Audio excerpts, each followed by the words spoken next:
Hello, welcome to Benjamin Tree. Today we're going to be talking about two functions related to dates and times, and those two functions are today and date.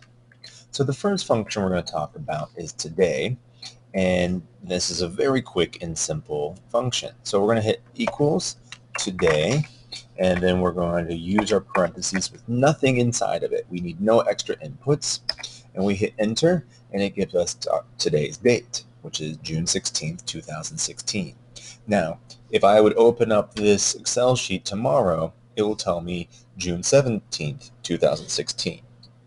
So instead, we can use a different feature of Microsoft Excel to make a timestamp. So that just puts today's date whenever I make this timestamp.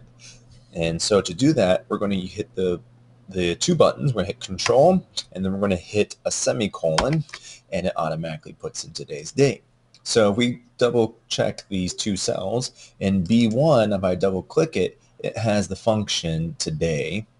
But if I double click B2, it just has the actual date of June 16, 2016. So if I open up this tomorrow, B1 is going to be June 17th, 2016, while B2 will still be June 16th, 2016. Another thing that we can do is we can put our date in a text string. So let's take a look how we want to do that. So we're going to make an equals sign here, and we're going to start with quotations to make a string of text. And we're going to just say today's date is, and now I'm going to put a space before I close my quotations because I want to have a space between is and today's date. Then I'm going to use an ampersand, which means add this string of text to the next thing that's coming up, and which is going to be today's date. So we're going to combine those. But instead of using just the date format, which is actually a serial number, I want to turn today's date into a string of text. So we're going to use the function text, which we learned a while back. And for the value, we're going to put in today, no inputs, and then we need to put the format of the text. So since this is a string of text, we're going to start with quotation. We're going to hit DDBD, which means the day of the week, Monday, Tuesday, Wednesday, Thursday. Then we're going to put a comma because we put a comma between the day of the week and the month. And we're going to hit MMMM, which is going to give us the name of the month, January, February, March, April. And then we're going to hit D, which gives us the day, 5th, 16th, 12th. And then we're going to put a comma because we put a comma between the date and the year. And then we hit YYYY for the year.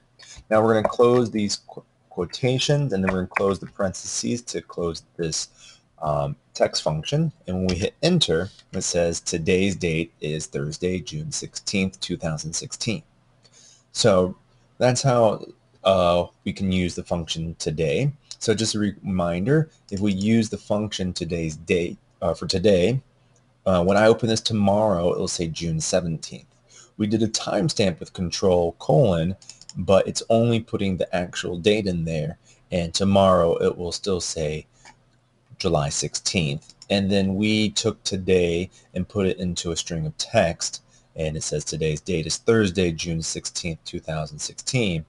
But if I open up this tomorrow, it will say today's date is Friday, June 17th, 2016. So that's how we use today as a function.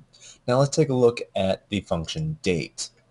So the date is a function with three inputs, the year, the month, and the day.